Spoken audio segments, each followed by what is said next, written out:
Welcome to the Why Did You Read That podcast with me, Peter, and me, Megan. Yeah, I was like, should I say and you, and then you say Megan, or? You know, it all works. We really get there in the end. We do. We need to get an introduction down. I assume, speaking of introductions, that you've got a joke to ease us all in. Of course I have a joke. Okay. Are you ready for my joke? I guess so, yeah. Okay. Why can't you run in a campground? I don't know. You can only ran because it's past tense. Oh, man. That is a rough one. No, that's great. I say that's a rough one, but I just remembered that I often try to use a version of that joke where I say something about how camping is really intense. Yeah. And I think mine's actually worse than that one. So I think I passed judgment too fast. You know how sometimes when you recognize something that you do, it's much worse because you're like, oh no, I do that. This is horrible. But you know what? I'm telling you that it's not. It's fine. It's in fact funny. I appreciate it. Thank you. You're welcome. Well, welcome everybody. So normally the format goes like this. I pick 4 books. Megan picks 4 books. I pick 2 of Megan's books for her to talk about. She picks 2 of mine. And then we just briefly mention the other books because, I mean, why not? Yeah. We're shaking it up, though. That's right. We're changing the game. The way it's going to work this time, so the library has a service called the Personalized Reading List Service, PRL. Yeah. And basically you can get online. Well, I don't know why I'm talking about You're like the queen of this, and I'm like, let me explain how it works. No, you should do it, because I'm too familiar with it. I can't see the forest anymore. So the way it works is like you get online, you fill out a little form, which when I say that, I feel like 90% of people are like, okay, never mind. Because filling out, how many forms have you filled out online? But this is like not a bad one. No, I was thinking about how to describe how long it was. And I was like, if you are a coffee drinker and you started drinking a cup of coffee when you did this, you'd maybe be a third of the way through by the time you were done. Right. Maybe. Well, it really can take as long or as little time as you put into it. The more time you put into it, the better our suggestions will be. Yep. But you can do it very quickly if you're just looking for, a quick 10 or whatever. Exactly. And it's not like a boring survey or something. Right. It's like asking about you, which is everybody's favorite topic, right? Yeah. Is themselves. But it's like books that you've disliked, books that you've liked. We'll go through one in a second here and you'll kind of see. But so what we decided to do for this episode and to kind of show you like how the PRL works, maybe encourage you to fill one out and to just kind of give you some knowledge, some back-end knowledge here is like we had someone fill out a PRL and with their consent, we're going to talk about recommendations that we came up with based on what this person filled out. Yes. And so we came up with 8 total recommendations and she picked 4, 2 of each of ours. And so those are the ones we're going to talk about. Yes. And then we'll just briefly mention the others. Yeah. So it's kind of the same end result here. You'll still get your 8. Exactly. But we're not going to pick the 4. Yeah. So it's actually a little better because for once we're not picking our own stuff. Well, and we can't sabotage each other by picking what we think are the worst recommendations. Right. Yeah. Because as is always true with us, this has turned into a competition. This has become very competitive. Yeah. It started out a little competitive, but I kind of gave up immediately because Megan's really good at this. So then I worked up some courage and have done more trash talking. I was going to say, I've been getting some smack talk. Yeah. My feelings are a little hurt. It took me back to like 4th grade basketball, which I was bad at, but I was okay at the trash talk element. I can tell. It's not often in library work that trash talk is like a preferred, what do they call that? Marketable skill? Yeah. But I've been enjoying the smack talk. I'm like, finally these skills I've worked on, these life skills come to play. Yeah. It caught me a little off guard. I was expecting some mild trash talking, and then I got like a full-on challenge. I went for it. Yeah. Yep. It was good. Well, it was good for you. It hurt my feelings. Well, kind of the goal. Well, it worked. Unfortunately, that's the goal of Trash Talk. So, okay. I think we can start. I'll go through the PRL pretty quickly. Sure. Go a little more slowly through the things that she requested, so that way everybody kind of sees. And then we'll go through our books, and we'll talk a little bit about those books so that you, the listeners, might be interested, and also talk just a little bit about why we picked those books for this request. Right.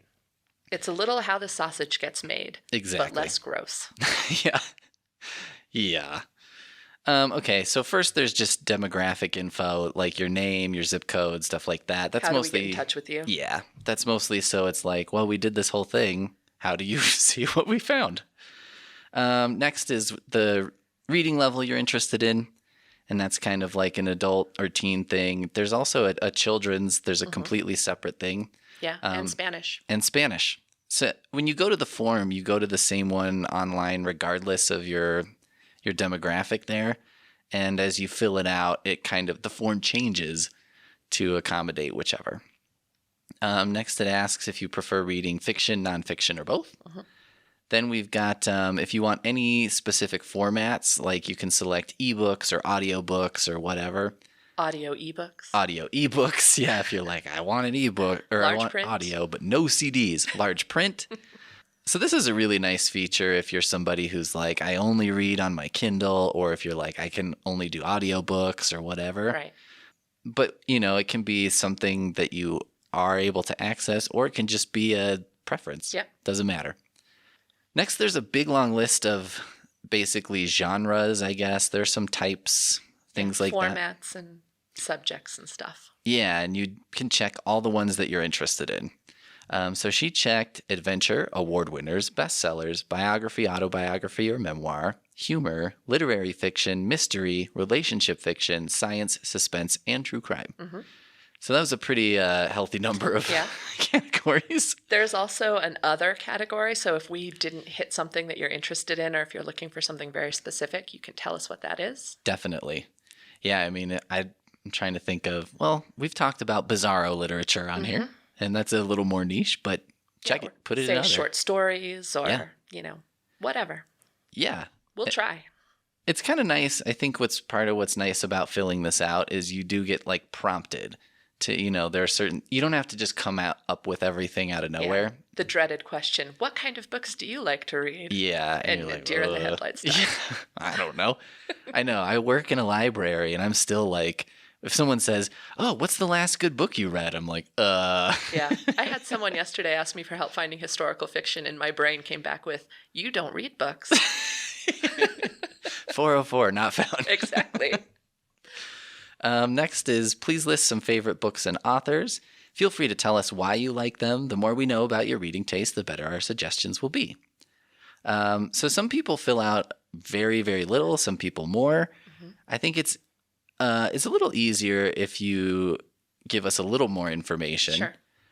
But, there's no like, hey, you haven't filled in 500 words yet. Yeah. Like, you can't turn this in. Right. Honestly, just a list of 3 of your favorite authors would get us where we're going. Yeah. It might not be as good as if you told us exactly why or what titles, but we'll be able to hopefully find something you would enjoy. Yeah, chances are we'll get there. Yeah.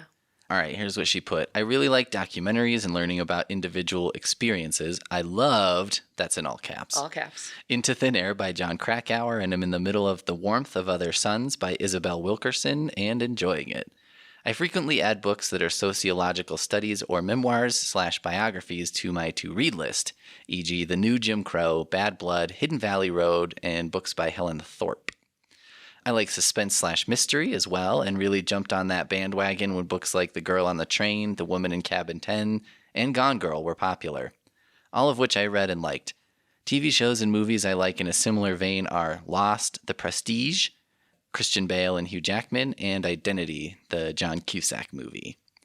I enjoy some dystopian/fantasy books like The Gracier and Ready Player One, but generally don't choose them as things to read. I prefer books with more realistic elements to them and don't like to have to recreate a whole world in my mind. I'm a visual reader and often have pictures in my brain of the settings and people. Another book I absolutely loved was Tell the Wolves I'm Home. I was able to develop deep empathy with the characters and appreciated a fictional story that allowed me a glimpse into another's experience whose identities differ than my own. An author I like but haven't read in a long time is Emily Giffin. I like that her books are contemporary and her characters are typically people I would identify with in some way. Finally, I'm really intrigued when I find a book that follows a couple storylines and each chapter alternates writing about a specific character or that character is narrating a chapter. I find that very interesting, and it tends to quicken the pace of the book as well as make it easy to put down at a good stopping point. P.S. I don't mind, quote, guy books. I made it partway through The Sisters Brothers and really liked the book. Work happened, so I didn't finish reading it, but really want to. I've recently had a craving to read a Western, which is super weird because I wouldn't consider myself a fan of that genre.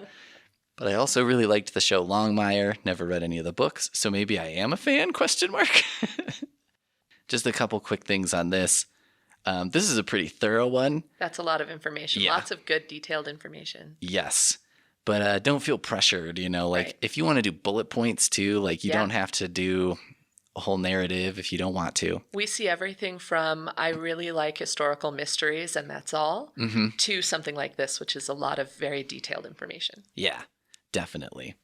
Also, I liked... This reminded me of, we did a quick video commercial a couple years ago because we had a bunch of giveaway books. Yeah. And it was The Girl on the Train, The Woman in Cabin 10, Gone Girl. And we had a whole rack of books that were the girl, the woman, the whatever. The girl with the dragon tattoo. Thrillers can only apparently feature girls and or women.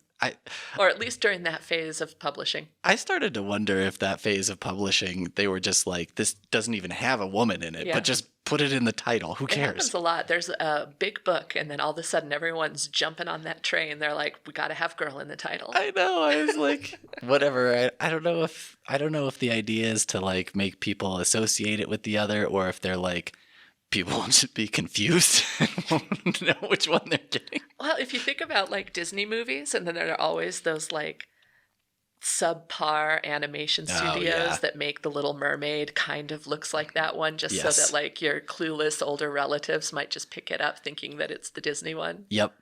My favorite of those was back in the Blockbuster days. Transformers was out, and next to it was a huge wall of Transmorphers. Exactly. And the cover was... just a hair shy of copyright actionable. Yep. Is how I would describe the art style. That's exactly what I mean. All right. Now tell us about some books or authors that you have disliked and why. I always like this part because I feel like this is where people tend to get passionate. Yeah. Well, and it's more important, I think, to not step into the traps that people haven't liked before. So if you know where they are, they're easier to avoid. Yeah. And, something else I was going to say about the previous part is, she was saying, I don't mind, quote, guy books, and when people fill these out too, don't feel ashamed of, what you do and don't like. And don't worry about saying I hated some of Mice and Men. Right. You know what I mean? It's this isn't your high school English teacher. We're not going to send you an email that's well, here's what you should read then of Mice and Men again until you appreciate it. We're not looking to give you homework assignments or make you quote unquote smarter. No. Our entire purpose is to bring you joy in your reading. That's our goal. Yeah, we're trying to conform and give you things you like, not change your taste. Right. That's not the idea, unless that's what you want, which would be a tough one. We have had people say I'm looking to, get better familiarity with classic literature, and we go through and we find some things from the canon, quote unquote, that might help them do that. We'll do whatever you're looking for. Exactly. We're not going to shame you. No. All right, so here's some dislikes and why. I hated Miller's Valley, and all I'm caps. really turned on. Yeah, all caps again. We see a lot more caps lock in the hated category. I hated Miller's Valley, and I'm really turned off by Anna Quindlen from that experience. The book felt very monotone and like I was reading the narrator's boring diary. The kind of diary a grandparent writes in about the weather or what was cheap at the grocery store.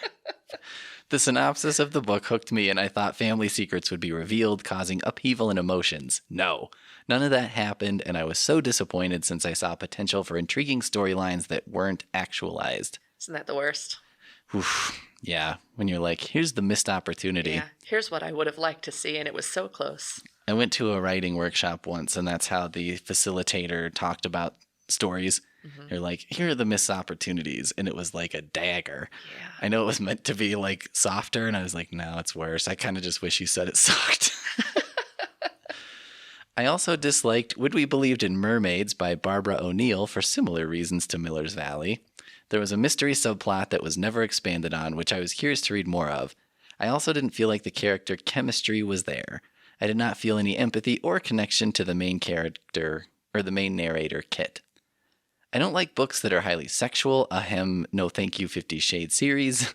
I'm more interested in the interpersonal relationships and effects characters' actions have on their lives and the outcomes. Not reading pages and pages about Makeout Party USA between people. Also, I need a book to wrap up, spend time on that wrap up, and have a conclusion. I remember finishing the Hunger Games series at 2 a.m. and was so disappointed and couldn't sleep. The final book felt rushed, I had trouble following the final action/plot, and there were some components that felt very unresolved to me. I also just finished watching the TV show Kim's Convenience and felt the same way. It just ended. That's unsatisfying to me to just leave characters at whatever point they're at in their lives. I want whatever the book is about / the main plot to have some kind of closure, good or bad. By the way, everything else about Kim's Convenience was amazing. Such a good show. Okay, next we have a thing that's sort of a breakdown for content, I guess. Mm-hmm. There are certain things that can make or break a story. Let us know about your likes and dislikes. And there are 3 categories: coarse language, sexual content, and violence. Mm-hmm. And you can kind of rate them on a scale, I think, from like does not matter to like absolutely avoid. Right. And then there's kind of a middle option of meh. Well, I think actually there's an I like it. Like, oh, you're right. Yeah, give me all of the intense content. There's a I don't care either way, and there's a please don't. And so then there's those 3. She said doesn't matter for all 3. Right. So, but yeah, that's another one. Don't worry about being ashamed. Like, right. When I watch horror movies, I like the gore. You want some heads to roll? I do. Fair. When I see, I have a ranking in my mind of like best exploding heads in horror movies. Do you really? Yeah. We'll have to compare notes. Scanners is number 1, far and away. But Dawn of the Dead has a pretty good one too. Is there anything else you're in the mood for or you would like us to avoid? She just noted that this was for this podcast. Right. But so that's just kind of a catch-all of like... Yeah, if you wanted to say like, I was reading this one series and this is the last book I read. I'm curious if there are any others after that.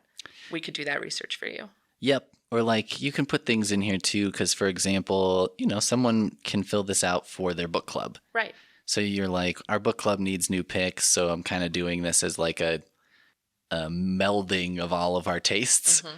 So that can help us, understand what's going on. Or if you have like a reading project going on, like maybe you're like, I'm going to read all women in sci-fi this year, something like that. Sure. Then it's like, all right, that helps us. Not give you things you're not looking for. Give you not 10 books that you're like, none of these qualify. Right. So that is her list. So we each picked 4, mm-hmm. and then she picked 2 of our 4. Do you want to go first? Sure, I'm going to go over all 4. Is that? Yeah. Okay. So the first book I picked with her in mind was Heartland, a memoir of working hard and being broke in the richest country on earth by Sarah Smarsh. And I picked it because she in the nonfiction that she listed, she talks about wanting to get new perspectives, or a glimpse into somebody's life, develop empathy for someone who's not like her. So this is a memoir of someone who grew up poor in a small Kansas town in the 80s and 90s, and eventually worked her way out of that life, but very much understands it because it is, historically her family for generations lived poor. And I thought that might appeal to her. The second book I picked was Savage Country by Robert Olmstead. And I picked that because she said she had a hankering for a Western. And so I was looking for a Western that might scratch that itch. And so this is kind of a literary Western. It's realistic and gritty and has like a vibrant setting. And I thought that it might appeal. The third one I picked is a book called Leonard and Hungry Paul by Ronan Hession. And I picked that because she focuses a lot on character in the description when she was asking for books that she likes. And she talks about wanting to connect to people and develop empathy. And that is, I think, where this book shines. It is about two grown men who never left home. They still live at home. They have very close relationships with their families, and they're kind of out of step with at least American regular, like, popular culture and society. They're seen as kind of outliers or maybe a bit strange, but they're both lovely, good people who are, trying to live their best lives. And so it's a bit unusual. You also don't see a lot of middle-aged men as like stars, like your average dude kind of book. So I thought that might be one that she'd be interested in. And then my fourth pick was Hench by Natalie, Zina, Walschots. This was my out of left field one a little bit. I always like to pull something that might be a bit of a stretch. This is kind of realistic sci-fi, if that's a thing. It's superhero culture. So the world of this book, there are superheroes and supervillains, and supervillains need staff. So the main character, Anna, she is a temp worker for supervillains. She does a lot of data entry, a lot of light office work. And one day she gets asked by the supervillain Electric Eel to basically go to a meeting and look menacing, stand behind him and look threatening. And when a superhero shows up, she gets caught in the crossfire and gets terribly injured, and she's out of work and starts researching the effect that superheroes have on people's health and well-being and how much they cost society. So a little bit quirky and offbeat, but a lot of fun. So those are my four. Sounds pretty solid. Mm-hmm. Sounds pretty solid. Bring it on, Peter. What do you got? Well, okay, I have one called The Long Walk by Brian Castner. Mm-hmm. I think of this as the short version is like The Hurt Locker, but maybe a little bit more in depth and a little less like an action movie, because that is through and through an action movie until the last like 10 minutes. I kind of picked that one because I thought, the memoir thing, the sort of, she kind of talked a little bit about like microhistory, maybe personal histories, and also the guy book thing. Sure. I picked one called The Meadow by James Galvin. That one to me is kind of like a combo of a Western, a memoir, and is also kind of a guy book, but is like, it's one of the books that it seems pretty universally pleasing to a lot of people. And it's kind of a more modern Western. It's about tie siding, Wyoming, which is pretty nearby northern Colorado, and how that is changing as the decades go by and becoming more, I was going to say more urban, but that's probably not totally accurate. But when we're talking about maybe several square miles where a handful of people live. Okay. The next one's called The Call by Yannick Murphy. That was probably my outside left field pick too. Yeah. It's always fun to kind of take one of those, and kind of be like a reach title. Yeah, or you just kind of get a feeling. You're like, maybe. Those are my favorite often. The Call is about like a large animal vet, and the book has this structure where it's really short chapters. And it starts with, the call and like what the call was that took the vet out of the house. So the book is kind of presented as this large animal vet's like diary of the vet work they're doing. Mm-hmm. But then, kind of meanders into other things that are happening and kind of does like the world building she's talking about, where it's not, you don't have to recreate an entire world from scratch. Mm-hmm. And it's a world that looks like ours, but it gives enough of those little details that it makes it feel very real. Okay. And it keeps you chugging along because it's like, if you're not real interested in one chapter, they're 2 pages, 3 pages. The last one's a book called Dear Everybody by Michael Kimball. I picked this one because it reminded me quite a bit of Tell the Wolves I'm Home and kind of that emotional closeness to a character. Basically, this one's like a book of letters from an unnamed narrator who is planning to commit suicide and is kind of writing letters to everyone in his life. But this includes like family members and friends, but also includes like the Easter Bunny and some other, or like a restaurant or something like that. The postman. Yeah. So it kind of is like a weird backwards way of hearing about a character. So those were my 4 picks. Okay. Do you want to start with and tell us a little bit more about one of your picks that she picked? Okay. Peter Piper picked a peck of talking about picking books all day. Pickled peppers? Yeah. Yeah. All right. So I have to, first of all, say that I found this a very interesting experiment because I don't usually get to see the reaction from people who get a list from us. Usually I send it out there and just hope that they got something that they were interested in. So it was very fun for me to be able to hear back from someone, the ones that they were most interested in hearing more about. Mm-hmm. And I also have to admit I was a bit surprised. Yeah. So the first one that she picked that she wanted to hear more about was Savage Country by Robert Olmstead, the Western. So I'll talk a little bit more about why I picked it and what it's about, what it's like.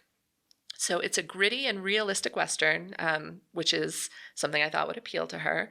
It's set in 1837 in Kansas, what is now Kansas. I assume it was some kind of territory at the time. And it features, the main character is Elizabeth.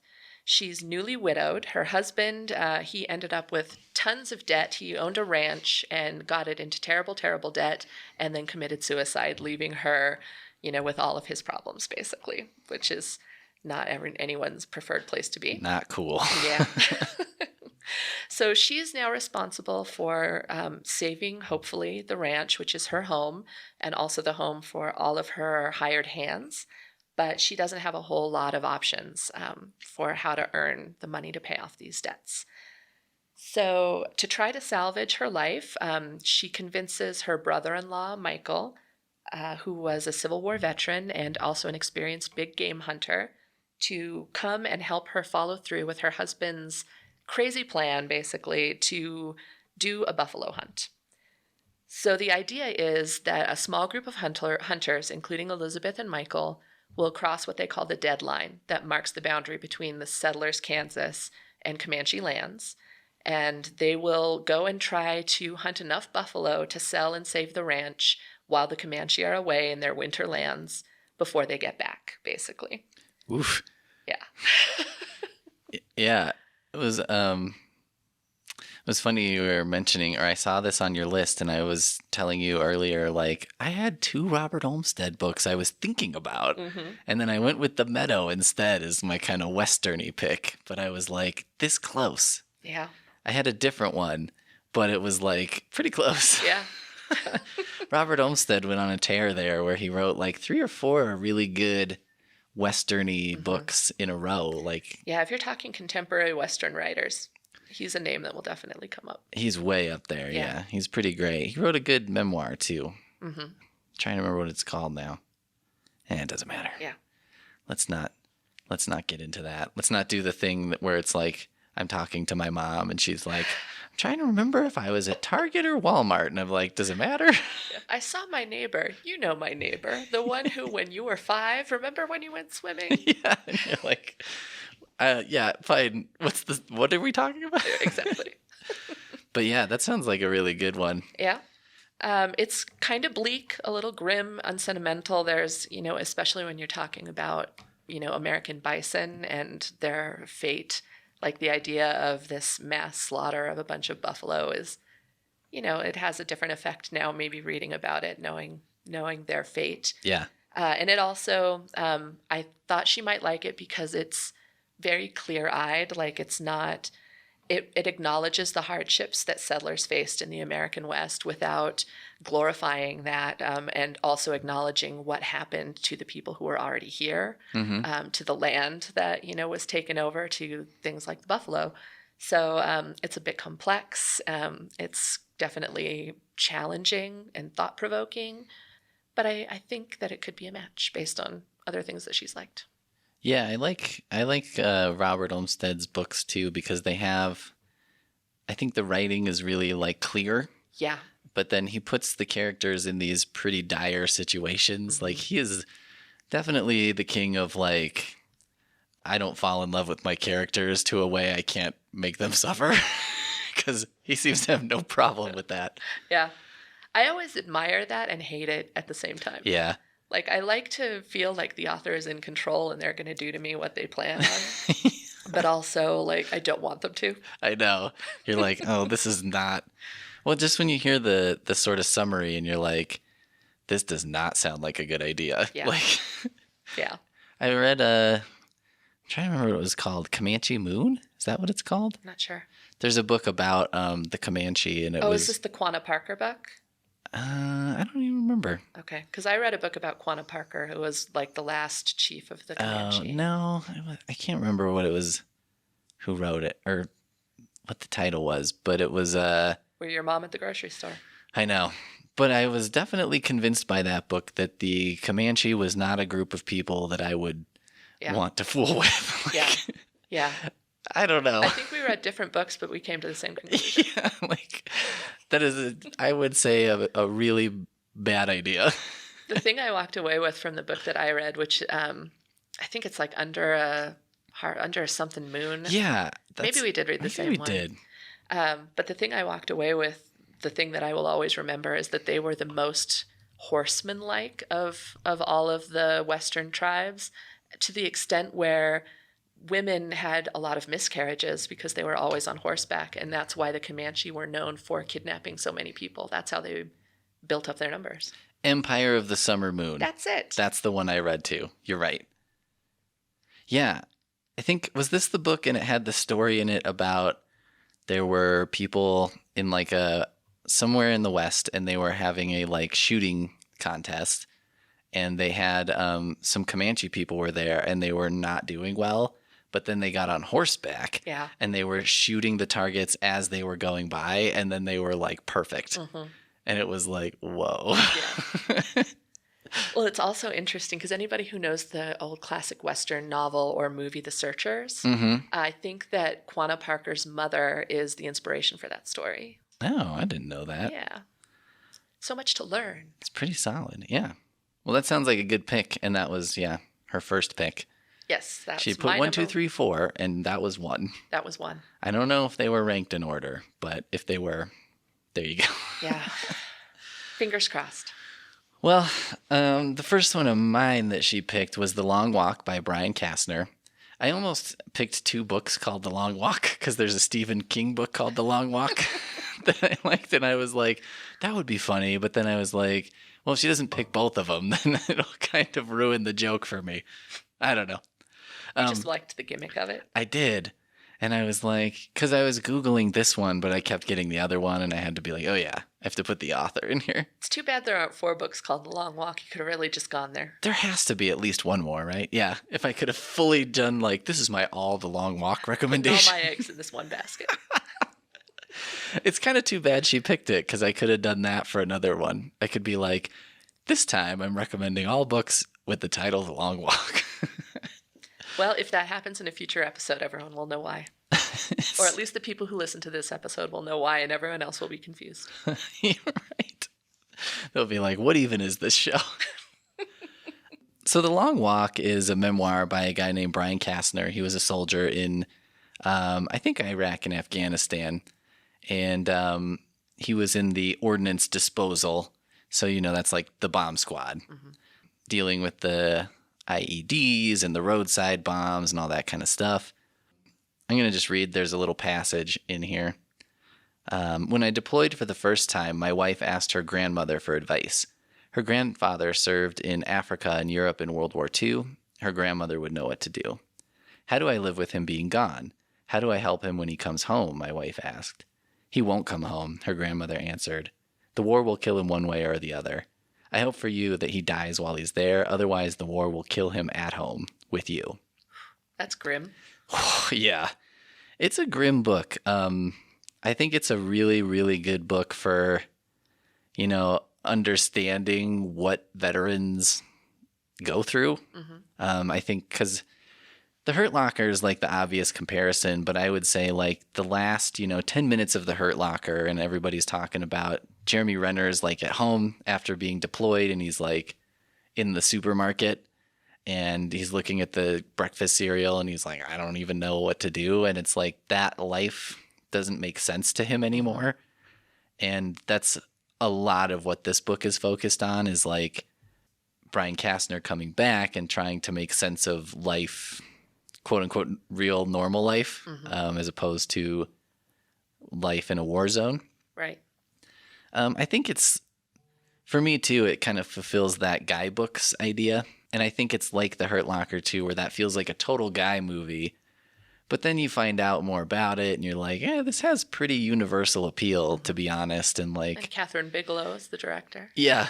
Who's like, the queen of making guy movies, like Point Break, which I'm like, this might be the most guy movie ever made. And Catherine Bigelow made it. So I don't even, what that means for the category, I can't even begin to speculate. But anyway, it's not the easiest read. It's kind of like it's hard. It's hard to watch someone suffering the way he is and describing what he's going through. But it's not like, to me, it didn't feel so overwhelming and depressing that it's like you can't get through it. Right. Like you're looking at it on the nightstand and you're like, I don't think I want to go back there. Yeah. That's a thing I struggle with as a reader. Yeah. I'll put a book down and not want to pick it up. Chances are I may never go back. Yeah. Yeah. And so this one doesn't feel quite that way. And I think it does have a mix too of like physical action with how he's feeling in a way that kind of propels you through it. Okay. The other thing is it's pretty short. And so I think that helps it not feel so like oppressive. Right. Because it's like it happens, but it's like trying to wax your nose hair or something. It's like you just yank it out, man. You say that as though that's something I'm familiar with. I'm not sure what to make of that. I've seen a few videos. I have to say, this seems like a thing that guys try. Doesn't seem like it turns out well most of the time. I can envision it being a sensitive area to just yank things off of. Yeah. Yeah. Not fun. And then, that's even when it turns out at its best, they seem to universally be like, I'm never doing that again. Like, not worth it. So anyway, this is like that in that way, where it's fast. It's over and it's like intense. It is intense, but it's over so quickly that you don't just feel... If this book were 400 pages, it would be unreadable because it'd just be too much. Right. But at its length, I think it's like around 200. Okay. It works pretty well. A short dip in a tough pool. Yeah. Yeah. So I think this is just kind of has something for everybody. And it just checks a lot of the boxes as far as like genres and things like that she's looking for. Okay. And I think it's kind of an underrated book in that sort of war memoir genre. Like I think a lot of the modern war genre or books haven't really gotten their due yet. Yeah. And I think this one should get a little more credit. All right. I love using this opportunity to shine a light on an underappreciated book. I think it's really, really underappreciated. But and by the way, Brian Castner is still like writing, seems to be doing well. Good. So I like when I see a book of his is coming out because I'm like, he's still fighting the good fight here. Still out there. Yeah. Yep. Good. All right. I'm ready to hear about Hench. Hench. This was your like left field pick, right? This was, and it's the one she chose. Yeah. I was a little surprised to see this on the list, but excited because I thought this book was a delight. This is one of those that I think more people would enjoy if they knew about it. So again, I'm happy to be shining a bit of a light on it. So I picked it even though in her request she said she doesn't generally look at like these sci-fi fantasy kind of speculative fiction picks as a go-to genre for her, but she has read and enjoyed some of them. Mm-hmm. So I thought that I was gonna go for it. I was gonna give it a chance, and evidently it landed, which is great. So I feel like the combination of its focus on character and empathy for character and some fun action and also some thought-provoking themes might combine to be something that would appeal. So like I was saying, it's a take on like superhero comics and movies, but centering on the role of the villain's assistant, the evil henchman. So Anna is a temp agency henchman who mostly does light office work and data entry, data analysis. And her life changes when she gets injured by a superhero named Super Collider. He is like the Superman, basically, of this world. And he just brushes past her and shatters her femur in a bunch of places, and she can't work or move for 6 months. So during the 6 months, when she's stuck in a friend's apartment, basically living on the couch, she starts doing some research about the damage that superheroes do in trying to like save the day. Mm-hmm. And she starts noticing that she's not the only one who has been, irrevocably affected by superhero intervention. And she looks at, the life years of henchmen and villains who have been damaged by superheroes, property damage, citizen livelihood, like businesses that are shut down maybe indefinitely because, a superhero threw a villain through the window, that kind of thing. So if she has a superpower, it would be like data analysis. Mm-hmm. Her secret weapon is a spreadsheet. So she posts all of her findings on the internet and basically gets a whole lot of like sneers from people who are like, you're just a henchman and you just don't like superheroes. But a supervillain named Leviathan finds her information and immediately hires her as one of his higher-up full-time workers. Mm-hmm. And she starts using all of her data and doing research and starts a marketing campaign, basically, against superheroes to try and change public perception of superheroes and expose some of their maybe reckless behavior, damaging effects of their work. And so it's kind of looking at superheroes and motivation for why do we do what we do, and does the end justify the means? So there's a lot of questions about what is good, what is evil, and I don't know, it was just very interesting. She ends up becoming kind of a little bit of a superhero on her own. She becomes known as the Auditor, which I find endlessly delightful. And by the end, this satire becomes there's a little bit of body horror in it, so just a heads up for that. But who can resist an anti-hero who has a spreadsheet as her weapon of choice? Like, it's unexpected, and that's what I liked about it. I can't disagree with that. Well, I have to say, just to pull the curtain back a little, this is the person who filled this out we're familiar with. Yes. And when I read this line, for anyone who loves a spreadsheet and fighting evil, I was like, well, that's it. Because when she was like in her teens, she created a Microsoft database of the clothes she had, mostly just to have the database, not because she was like a big fashionista, but because she was like, spreadsheets are her thing. Yeah, I have to admit that what I sent was basically the generic publisher's plot description, and that sentence I added in because I knew it would catch her attention. Yeah, if you wanted to, I'm gonna guess that a data-based superhero is not for everybody, but it is for some people, and she is those people. Yeah. I was as well. Maybe it's the librarian in me, mm-hmm. but the idea of someone doing a bunch of research to fight what she sees as a wrong in the world, I was like, this speaks to me. This was, when you were describing this too, this reminded me of, there's a Superman story from probably the early 80s where Lex Luthor gets a supercomputer. This is like when everyone was like mega excited about computers doing stuff, but they weren't really sure what they were going to do. And so he, gets this entire, like, the Batcave computer, just enormous. And he's just feeding endless data into it about Superman. Because he's like, this computer will be able to figure out who Superman's alter ego is. Right. And so, you're like waiting for the thrilling conclusion. It's like a 2-part thing. And the computer is like calculating the whole time. it's the worst story because the computer comes back and is like, Superman is Clark Kent. And Lex Luthor immediately dismisses it and dismantles the computer because he's like, Superman would never live like a normal life. This stupid thing is broken. He must be a king, or, he would live this like lavish lifestyle. This is obviously a piece of crap. And it made me so angry when I was a kid because I was like, you're Lex Luthor. You have unlimited resources.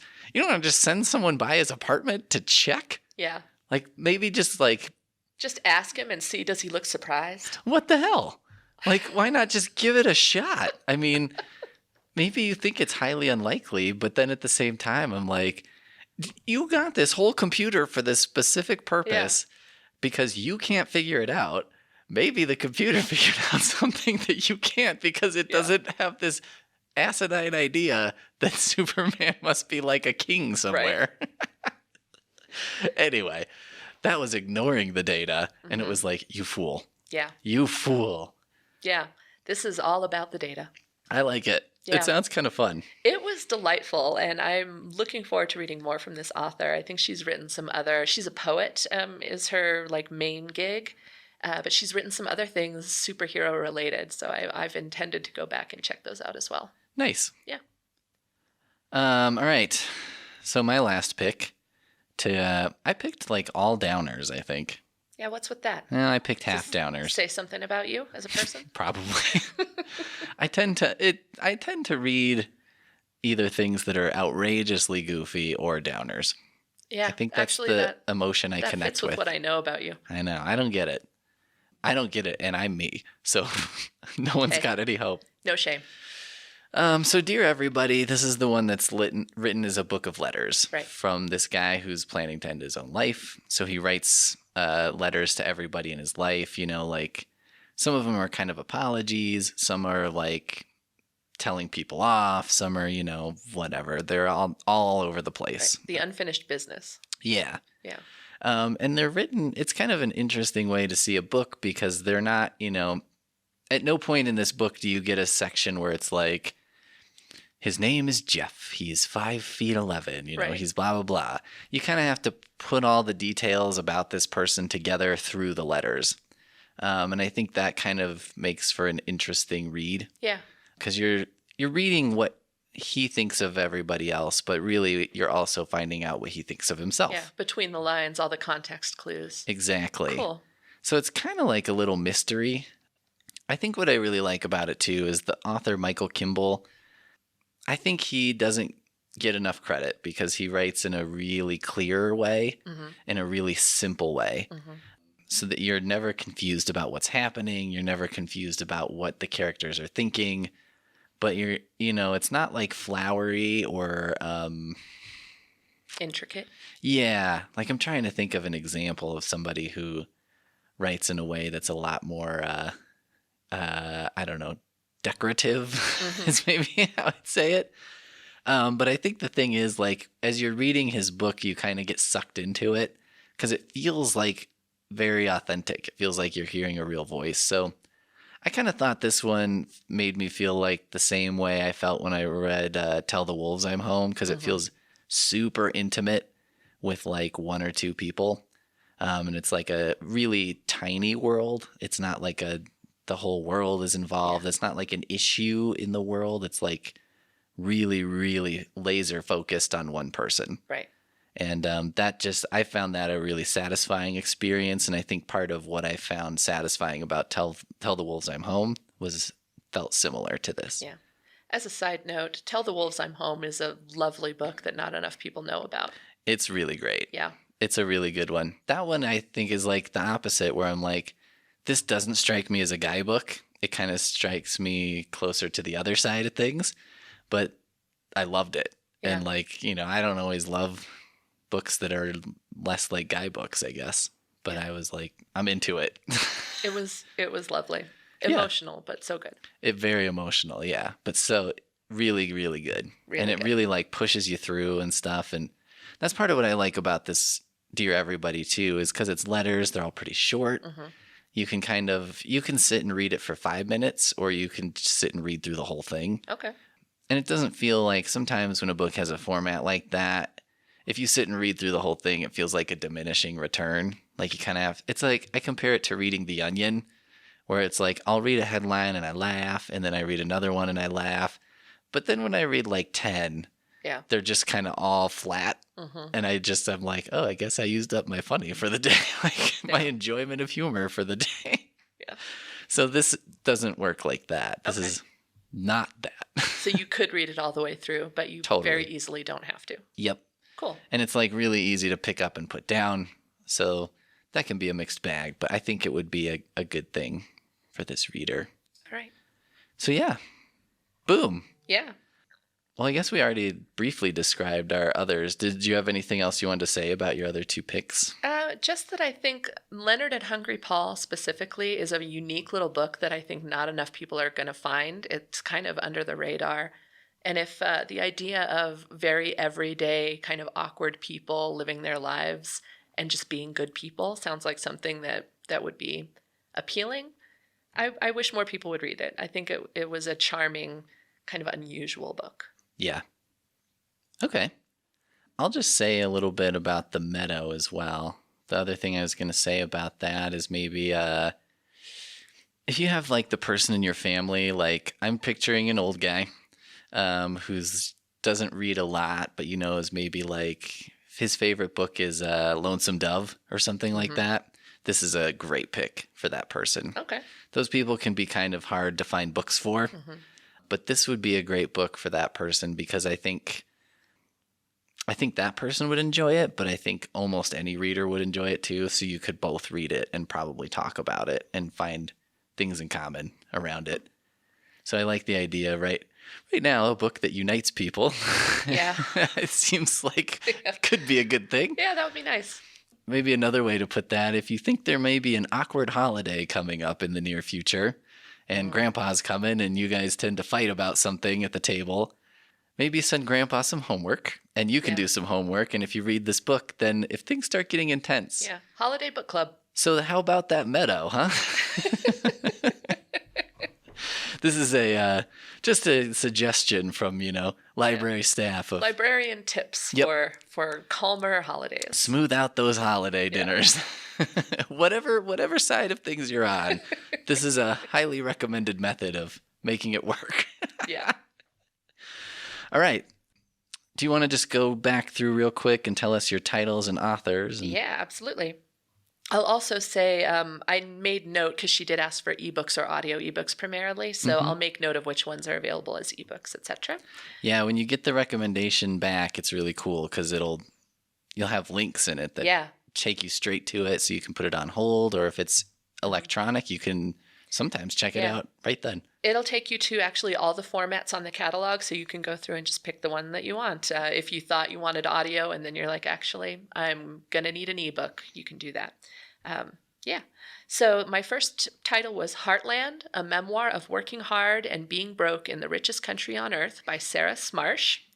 And that is available as an ebook.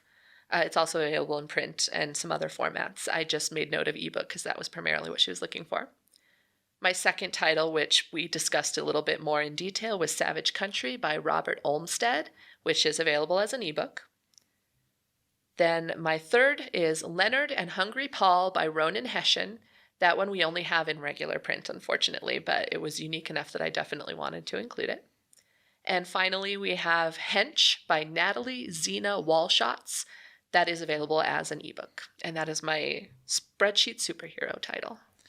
All right, and I've got The Long Walk by Brian Castner. That's the war memoir.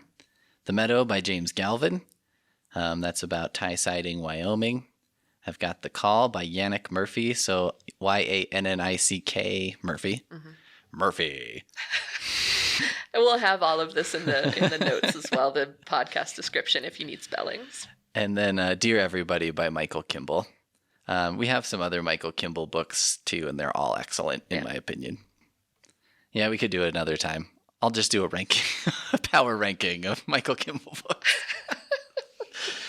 All right. Is there anything else you want people to know about PRLs or? I guess I'll just say that anybody who's thinking about doing this, I'll let you know what to expect, which is a little bit of a wait because we do actually do some research to try and find real matches, that we don't just pick something at random. We do read lots of reviews and we pull suggestions from all library staff. So you're not going to get some one random person who's trying to match your taste. We have dozens of people looking at these, and hopefully at least one of them will have reading tastes similar to yours. So you will be getting matches from real people who do some research and are trying to match you specifically, and not just the book, but why you liked it, trying to find something that will hit those same buttons. So this is something that I think we as library workers do particularly well, and whatever we send you, you don't have to worry if we just bought too many copies and are trying to offload them because we're not trying to sell you anything. So. No. Yeah, I was going to mention I have seen similar versions to what we offer, but for pay, from, various commercial book sites and publishers even and stuff like that. A couple of blogs, I think. Yeah. And boy, even if you're listening to this and you're not in our service area or whatever, look online because your library probably has it. I looked up and so many cities do. To be honest, we have filled out these requests for people who don't even live in the United States. Right. So if you're listening to this and you don't live in our service area, we can't guarantee that the books we recommend will be in your library's system, but we will still send you a list. Yeah. Yep. It's it's public service, right? So, don't pay for one. Right.